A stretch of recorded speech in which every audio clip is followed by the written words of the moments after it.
Imagine a person who smiles to your face, tells you they believe in you, supports you, and at the same time, methodically, quietly, step by step, strips you of your self-confidence. Not because they're evil, not because they consciously want to destroy you, but because they're simply following their nature. A nature that Friedrich Nietzsche described back in the 19th century, long before psychologists coined terms like manipulation, abuse, or narcissistic personality disorder. And the most unsettling part of this story? You've probably already met someone like this. Maybe they're in your life right now. Or maybe, and this is far more uncomfortable, you are that person sometimes. Nietzsche didn't write about the will to power as a philosopher sitting in an ivory tower. He wrote it as a man who suffered his entire life, who was lonely, rejected by women, and ignored by his peers. He observed people with painful precision, and what he saw was such an inconvenient truth that society preferred to label him insane. But let's break down what he actually meant.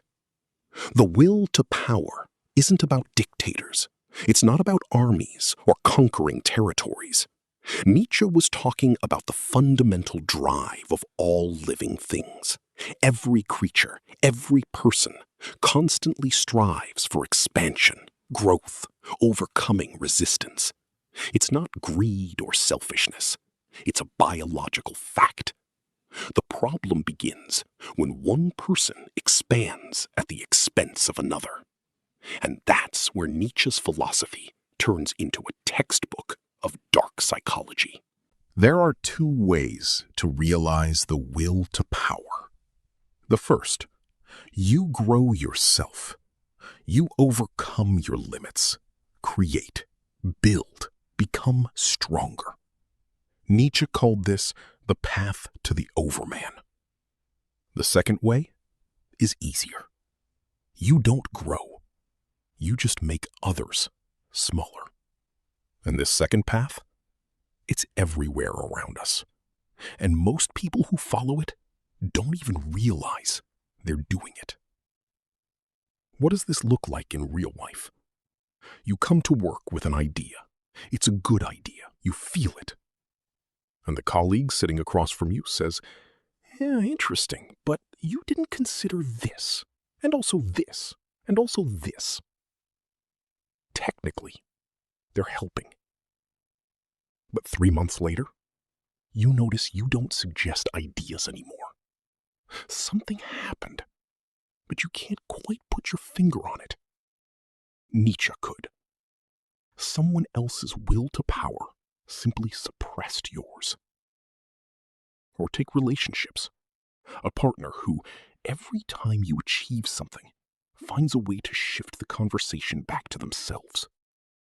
Who supports you with words, but every word of encouragement somehow leaves an aftertaste of doubt. Well, good job, of course, but are you sure you can handle it? Nietzsche called this one of the most refined expressions of the will to power. Power through weakness. When someone controls you, not with force, but with helplessness, not with aggression, but with victimhood. I've done so much for you. I'm always on your side. You know how much your opinion means to me. And after every phrase like that, you feel indebted, obligated, trapped. That's the dark side of the will to power in action. But Nietzsche went further. He said the most powerful manipulators in history aren't conquerors with swords. They're the ones who rewrote the value system. The ones who convinced entire nations to call weakness a virtue and obedience wisdom.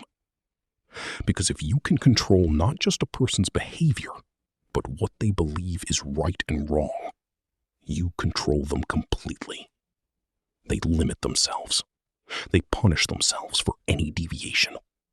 You don't even need to be in the room. Sounds like a conspiracy theory? Let's ground it in reality and look at concrete examples. Corporate culture. Most large companies are built on a value system that perfectly aligns with a Nietzschean lens. The team matters more than the individual. Be loyal to the company. We're one family.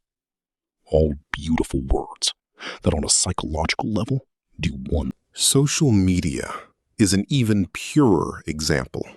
Likes, followers, reach. This is a perfect machine for measuring the will to power in real time. Every post is a claim for attention, recognition, dominance in the information space. And the algorithm knows this. That's why it shows you people who have more likes than you. That's why you see others' successes, bodies, travels, not because it's good for you, but because it triggers your anxiety of inadequacy. And an anxious person spends more time on the app. It's not paranoia, it's a business model. Now, the most uncomfortable question. What about you? Nietzsche was absolutely ruthless on one point. He believed most people are incapable of honestly examining their own motives. We tell ourselves stories. I criticize my friend because I want to help them. I give advice because I care. I stay quiet about someone's success because I don't want to jinx it. But deep beneath those stories lies something else. And Nietzsche named it plainly, without decoration. You don't want the other person to be above you. That doesn't make you a bad person. It makes you human. The will to power is neither good nor evil. It's a fact. The only question is whether you're aware of it within yourself. Because an unconscious will to power is what destroys friendships, families, and careers, while everyone involved sincerely believes they just didn't click. A conscious one is entirely different. A person who recognizes this mechanism in themselves stops enacting it at the expense of others. They redirect that energy where it belongs, toward their own growth, toward overcoming their own limits. Nietzsche called this self-overcoming, and he considered it the only worthy way to live a life. But there's something Nietzsche didn't warn loudly enough about, and it's crucial to understand by the end. When you start seeing these mechanisms in others, in yourself, in the systems around you, the world grows a little colder because illusions fade. You can no longer sincerely believe everyone acts from pure kindness. And that's the price of clarity. Nietzsche paid it in full. He died alone, in madness, unrecognized in his lifetime. But he also wrote this: "He who has a why to live can bear almost any how." And perhaps that's the core message, not to become a cold observer of human manipulation, but to understand the mechanism and consciously choose how you want to wield the power within you, toward destruction or creation, towards suppressing others or overcoming yourself.